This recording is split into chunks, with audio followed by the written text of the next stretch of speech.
Dr. Bellamy is a board-licensed marriage and family therapist. She contracts with the Agri-Medicine Institute to provide behavioral health services to North Carolina farmers and families statewide. Some of the services she provides include grant writing, program development, presentations, and on-the-ground support to farms. She works with farm families, farm workers, and the entities that serve agriculture populations to help farms manage and reduce stress. Roberta grew up on a multi-generational farm in Kittrell, North Carolina, so she understands the stresses surrounding farm life. Dr. Bellamy, thank you for being here with us today, and we look forward to hearing from you.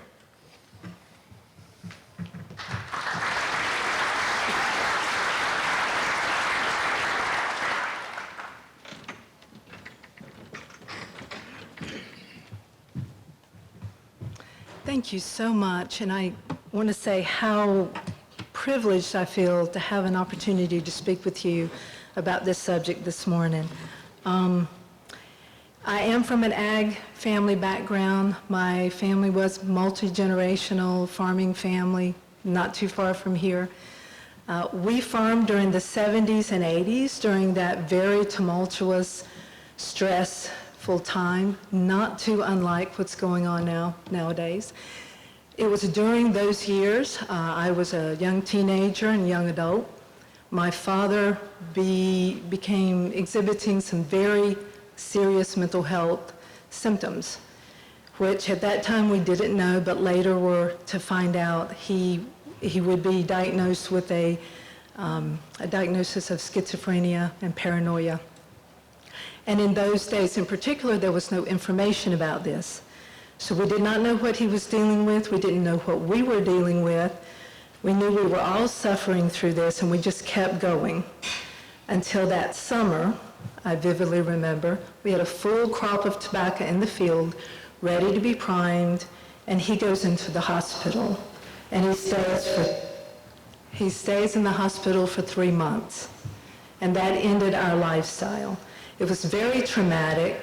It was traumatic for all of us. It was traumatic for our extended family who were also farming at that time.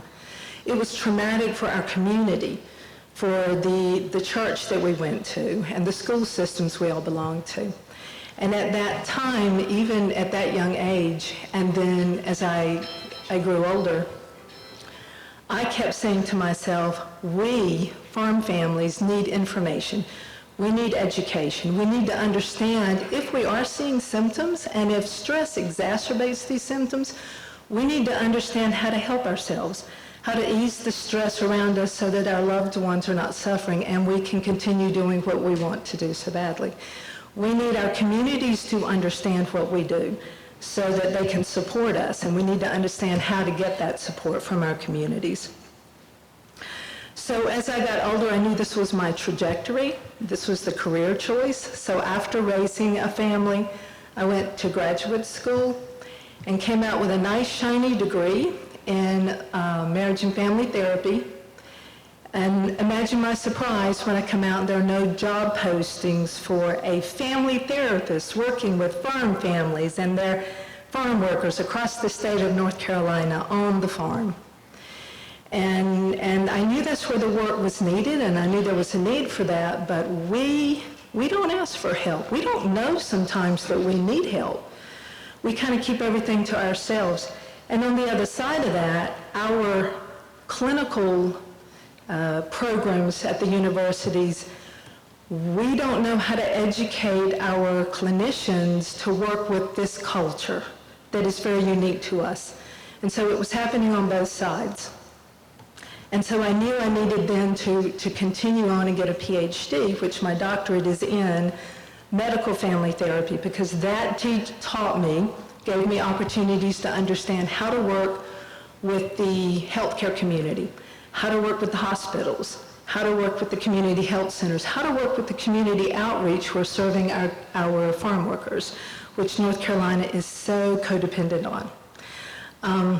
And also how to work with psychiatry, because psychiatry are medical doctors who specialize in medications that are particular to things like anxiety and depression and some of the other more difficult illnesses such as what my father had. and to give this information to the farm families so that they understand how to help their loved ones take care of themselves so we can keep the stress down and continue doing what we wish to do.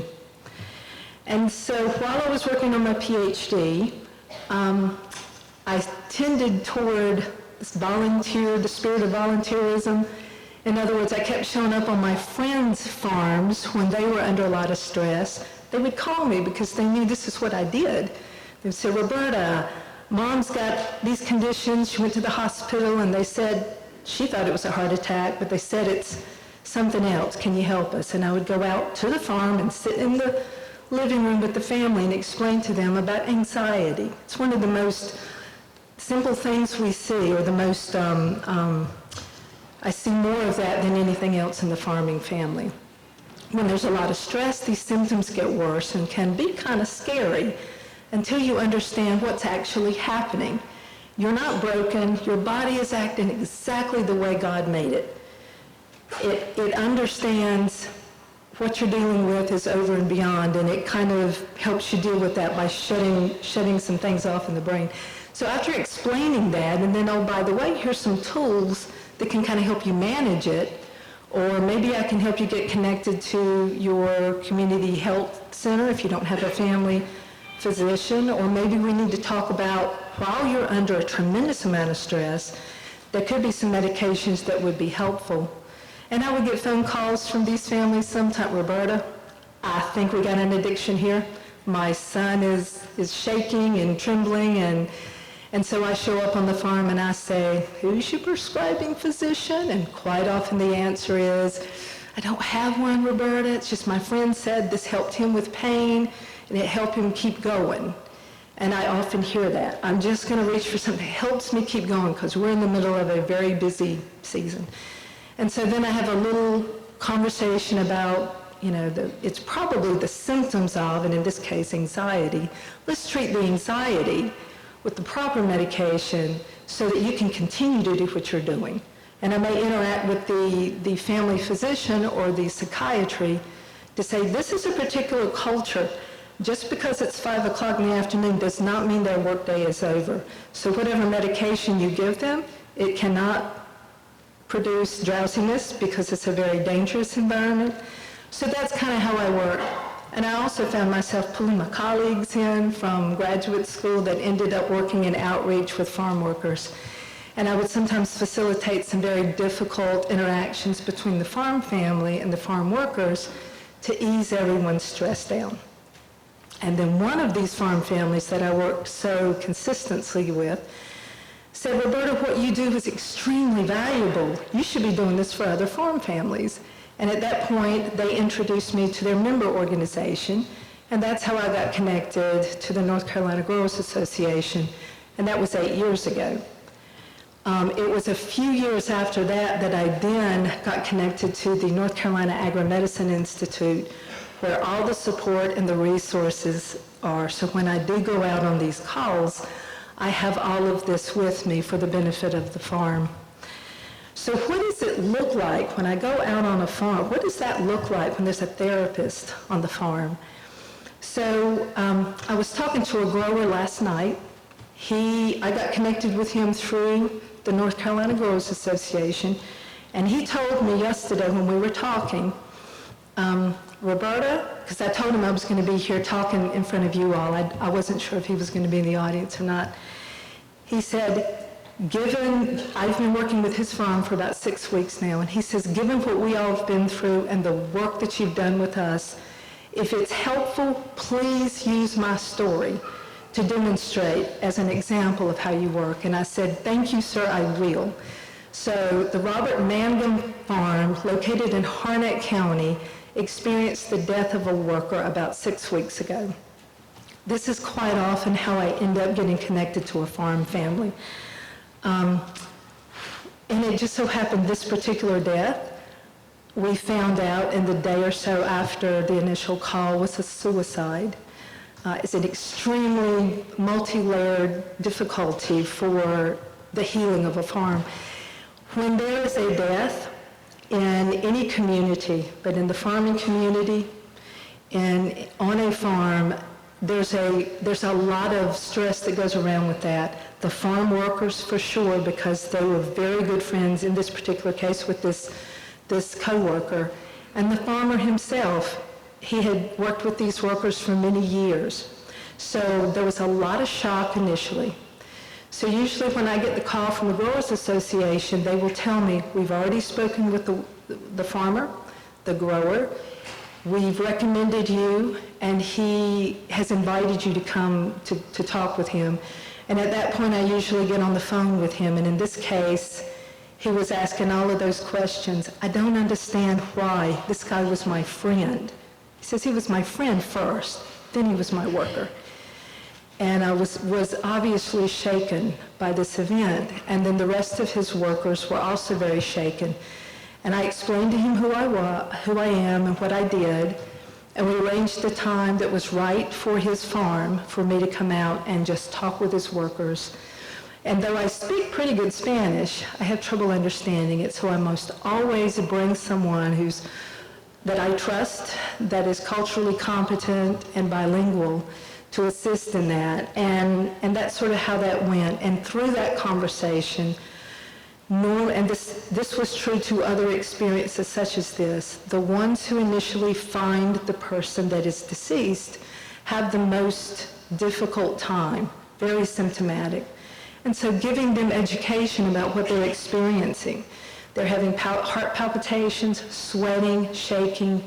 These are symptoms of post-traumatic stress. It's very normal for a very abnormal situation. So that in itself kind of calms the individuals down.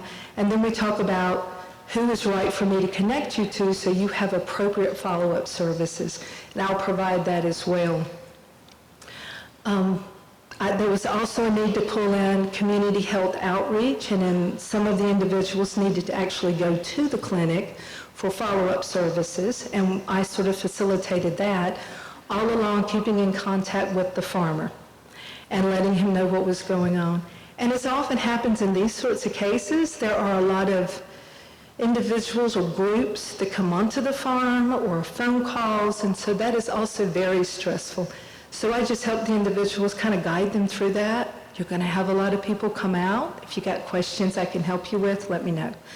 So I am a familiar face and contact in this moment of stress, and I usually stay with the farm for several weeks until that stress kind of settles down. And another, as I was thinking back some of these examples over the years, and after Robert's case, I was thinking back to a case about 6 years ago. And again, it was the Growers Association had called and said there was a farm worker that was in distress, and the grower didn't understand what he needed and asked, could I just kind of go and assess? And in that case, I did, and there was a lot of anxiety there, and ultimately, if the guy had an EpiPen, it would have made him feel better. And they're expensive, so I got my contact to go with me, and they got one for this gentleman without any expense to the farm. And so, and I always leave my contact information. I'll always try to connect with the farmer before I leave and leave my contact information. Well, months later is when I get a call from the farmer, one of the farmers. It was multi-generational as well. And he explains to me for years he has had extreme anxiety, and during most stressful times of the year, these symptoms are very exacerbated, and it comes out in some very scary ways. And so he invites me, I have an opportunity to go to his home, to his farm, and sit down with him and give him the information, information and education, and this is what I'm hearing, and it's not as scary as it might feel like. It is exactly what I would expect to hear under these conditions, and here's some remedies for it. So I can give you some idea, and sometimes it's 2 or 3 sessions, and in fact, that's what he chose to do. He came into my office setting 2 or 3 times, and then over the years, we just sometimes check in by phone during more stressful times of the year, just to help him manage the symptoms so he can keep doing what he does, what he wants to do. I'm also reminded of one of the farms that I'm working with now. Next week, I will be in their home. They've invited me in. I've worked with them for almost 2 years now. And they've asked me to come to their farm and just sit in their living room and talk to their kids. The oldest boy's just finished high school, and he has desire to carry on the operation. And so the parents, there's a lot of frustration watching their family go through some of the difficulties they did around the farming environment and issues. And so that's on my agenda for next week. So that's some of kind of what it looks like. But it's not necessarily coming into the therapist's office, but sometimes it is. And it's all the work is around education and information and what I would recommend and who I can connect you with that is appropriate for you and your family in the way that you tell me is right for you. So it's a relationship. And once we're connected, as far as I'm concerned. I also work very closely with the Veterans Farm of North Carolina. They're a little bit different. So their students, those who show up on the farm, are training to be farmers. So they are coming into this environment. So a big part of what I do with them is show up at the farm and give them a lot of information and say, you're entering a situation where you are isolated and it's you and your family, and you have to remember that when the family is healthy, the farm is healthy in most cases, or it's at its best. And so stress tends to show up in our culture where farm and family intersect. And there are some things that look very unique to us, that are unique to us, that I just give them that information. And I want to end with this. I know my time is about up here. I want you to keep in mind a visual. Think about your ledger, your bank ledger. Over there on the far column is this running balance. It's either in the black or it's in the red. When it's in the red, you're in crisis. Whether you're in the black or red has everything to do with what's happening on the left-hand side of the ledger. Your withdrawals and your deposits. And some withdrawals are they're out of your control. Weather events, disease with the livestock, etc. Good things too. Baby has just been born, or your kid's getting married, but they require resources from you. So it's important to have deposits taking place in order to balance this out and keep you healthy so you can keep your farm healthy. So I've given you some of the examples that might look, these are deposits. You have in your packet the programs that agrimedicine has for you on your behalf. And with that, I'll say thank you for you keep showing up, doing what you do, and I personally am very grateful, and personally grateful that I am privileged enough to support you in this. Appreciate it. Thank you.